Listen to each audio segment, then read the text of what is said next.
आपको पता है कि हमारे सतयुगी लोगों के 7 मिशंस होते हैं, 7 लक्ष्य होते हैं जिस पर हम अमल कर रहे हैं, करेंगे और करते आए हैं पिछले नियरली 2.5 लाख घंटों से। तो ये 7 लक्ष्य क्या है एक सतयुगी का, एक जेन ए का, एक ऐसे इंसान का जो इस दुनिया में सब कुछ अच्छा करना चाहता है, इंसानियत के लिए, मनुष्यता के लिए सब कुछ अच्छा करना चाहता है, जो एक सतयुगी होता है। तो ये 7 लक्ष्य क्या है? अगर आप इसको जानना चाहते हैं तो आपको ये वीडियो अंत तक देखना पड़ेगा। तो अगर आपने अभी तक इस चैनल को सब्सक्राइब नहीं किया है तो आप अभी चैनल को सब्सक्राइब कीजिए और बेल बटन ज़रूर दबाएं।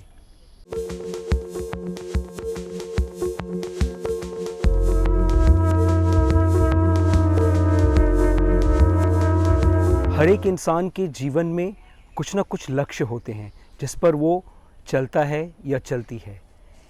लेकिन जब वो एक सतयुगी होता है या सतयुगी होती है तब उसके जीवन के लक्ष्य में सिर्फ एक जानवर के लक्ष्य नहीं रहते हैं, उसके जीवन में एक मनुष्य के लक्ष्य भी होते हैं।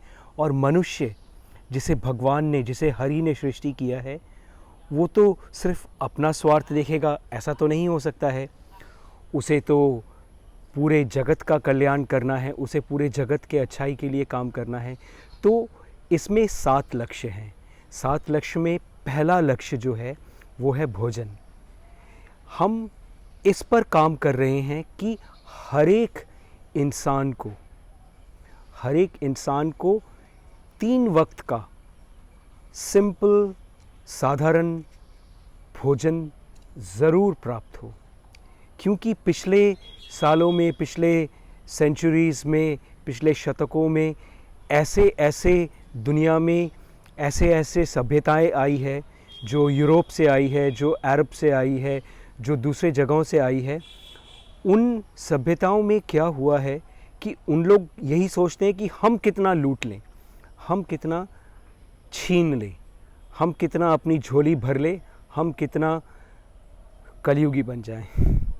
तो इन लोगों ने क्या किया है, हमें मिल जाए, हम पूरा एकदम 27 स्टार खाना खाएं, भले ही लोगों को कुछ मिले ना मिले, हम अपना लूट ले, भले ही फैमीन हो जाए, फिर भले ही भुखमरी हो जाए, सब कुछ हो जाए, लेकिन हमें मिलना चाहिए। तो इसके लिए हमारा ये लक्ष्य है कि हर कोई, हर एक इंसान, वो कहीं भी हो, उसे कम से कम 3 वक्त का सिंपल भोजन ज़रूर मिले, साधारण भोजन ज़रूर मिले। अब हम चलते हैं हमारे दूसरे लक्ष्य की ओर। दूसरे लक्ष्य में है वस्त्र, कि सभी इंसान को, सभी मनुष्य को मतलब 3 वस्त्र हो उसके पास, जिसको वो हर एक मौसम में पहन सके और मौसम के हिसाब से एक अपने आप को सुरक्षित रखने के लिए जो भी चीज़ों की ज़रूरत है उन सब चीज़ों पर उसके पास हो, कि एक कपड़ा पहने, एक कपड़ा सुखाए, अगर बाई चांस वो बरसात के कारण ना सूख पाए तो एक कपड़ा और भी हो। तो 3 सिंपल कपड़े और मौसम के हिसाब से जितना भी ज़रूरत है उतना ज़रूर हो वस्त्र उसके पास। इस पे हम काम करते आ रहे हैं। इसके सिवा हमारा तीसरा जो लक्ष्य है वो ये है कि गृह माने घर। सबको हम ये नहीं चाहते कि सबके पास एक घर हो, ऐसा चाहना थोड़ा मुश्किल है, लेकिन हम इतना चाहते हैं कि सबके सर पर एक छत ज़रूर हो। क्योंकि मैं कोलकाता में रहता हूँ पिछले कई सालों से, 25 साल से ज़्यादा हो गया है।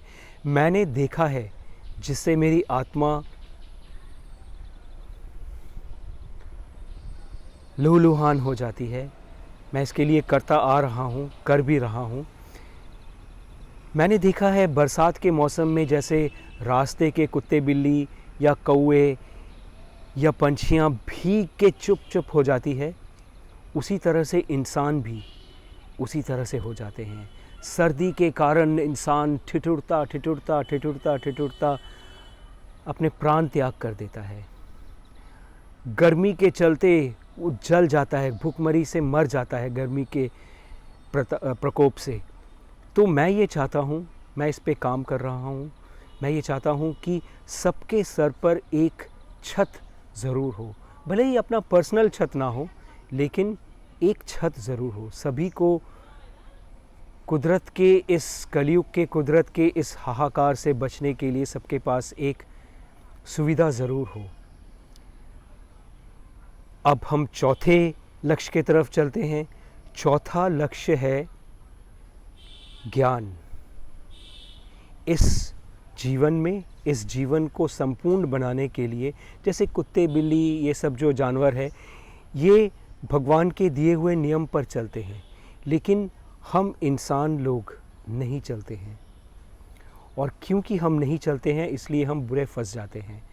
तो क्योंकि यहाँ पे तो भगवान के नाम से लोगों का एकदम शॉपिंग मॉल हो गया है, तो हमें पता ही नहीं चल पाता है कि कौन है जो संपूर्ण प्रेम करने वाला भगवान है और कौन है जो जलने वाला, खराब करने वाला दुष्ट है, जो अपने आप को भगवान के अलग अलग नाम से अपने आप को प्रचलित करता है। तो ज्ञान बहुत ज़रूरी है। अगर हमारे पास ज्ञान होगा तो हम सही और गलत का विचार सही तरीके से कर पाएंगे। नहीं तो क्या होता है, किसी ने कुछ बोल दिया, हमने उसको मान लिया, ये नहीं होगा। तो इसके लिए हम अपने गुरुकुलों के ज़रिए कर रहे हैं। ये जो मैं वीडियो बना रहा हूँ ये भी उसी के लिए है। इसके बाद दूसरा चीज़ है प्रकृति। प्रकृति एक ऐसा चीज़ है जो अगर हम जितना उसका ख्याल करेंगे उतना प्रकृति हमारा ख्याल करेगी। अब ख्याल में क्या है और प्रकृति में कौन कौन है? प्रकृति में है हमारे चारों तरफ, जैसे मैं बैठा हुआ हूँ एक कितने ही सुंदर से एक वृक्ष के नीचे, एक तरफ सूरज है, एक तरफ पंछियाँ हैं, बहुत कुछ है। जितने भी लाइफ फॉर्म्स है, जितने भी जानदार है, जिसमें भी प्राण है, ये सब प्रकृति के हिस्से हैं। तो हमें प्रकृति के लिए, प्रकृति के हर चीज़ के लिए हम पूरे समर्पण से समर्पित होते हैं। एक सतयुगी पूरे समर्पण से, सतयुगी उस पर, प्रकृति पर समर्पित होता है, उसी के लिए करता है। और एक लक्ष्य हमारा जो है वो है शिल्पकला। शिल्पकला क्या है? शिल्पकला वो है कि हम जो बनाते हैं, जो हम क्रिएट करते हैं, जिसे हम बनाते हैं, जैसे कि हम फिल्म के ज़रिए हम अपना शिल्पकला को लोगों तक ले जाते हैं, गानों के ज़रिए ले जाते हैं, किताबों के ज़रिए ले जाते हैं, और भी जो कुदरत के चीज़ों से बनने वाले चीज़ों से हम शिल्पकला को बनाते हैं, बनाते आए हैं। ये किस लिए है? एक तो इसलिए कि हम हमारे जो सतयुगी लक्ष्य हैं, इंसानियत के लिए, मनुष्यता के लिए जो कर्म है, जो एक मनुष्य धर्म है, जो आत्म मार्ग है, इसको हम लोगों तक ले जा सके।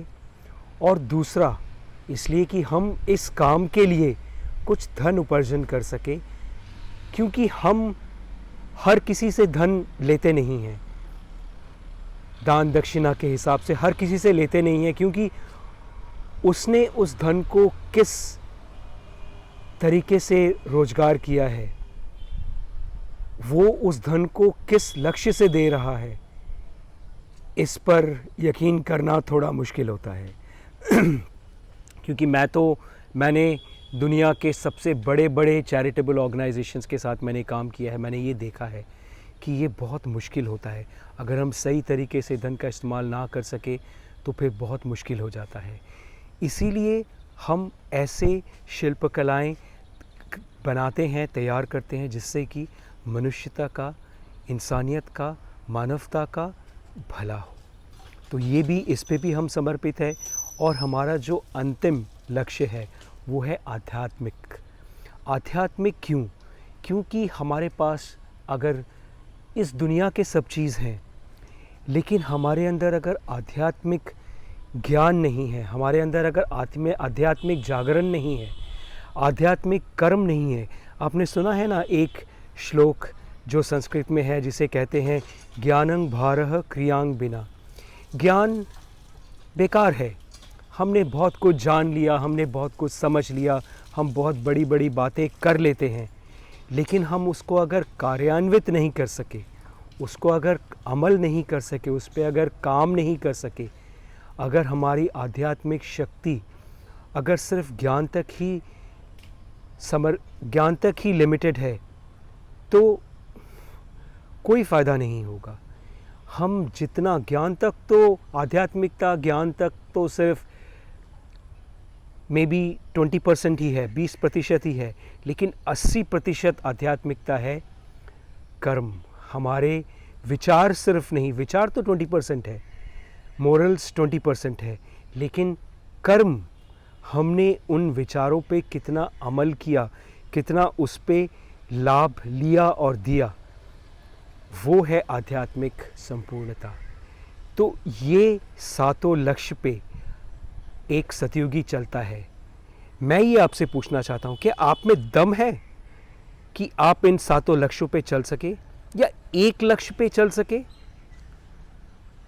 अगर आप में दम है तो आप मेरे साथ जुड़ें। अगर आप में दम है तो आप इस काम में अपना किसी भी प्रकार से सहयोग दीजिए। एक छोटा सहयोग तो आप यही कर सकते हैं कि आप अपने विचारों को कमेंट सेक्शन में नीचे लिखें और इसे लाइक करें, और इस वीडियो को जितने ज़्यादा से ज़्यादा लोगों तक हो सके पहुंचाएं। ऐसा ज़रूरी नहीं है जो आपके अपने जान पहचान के लोगों तक पहुंचाए। आप ये भी कर सकते हैं कि कुछ पैसा खर्च करके, एडवर्टाइज़ करके इसे लोगों तक पहुंचाए, पूरे दुनिया तक पहुंचाए। तो मैं आपका इंतज़ार करूंगा इस काम में मेरा साथ देने के लिए। प्रणाम बंधु। अधर्म और धर्म का युद्ध, आप किसके साथ हो? मैं तो धर्म के साथ हूँ। क्यों? क्योंकि एक सतयुगी का जीवन में एक ही लक्ष्य होता है, और वो है अधर्म क्षय, धर्म जय। कलयुगांत संपूर्ण और सतयुगारंभ पूर्णतः।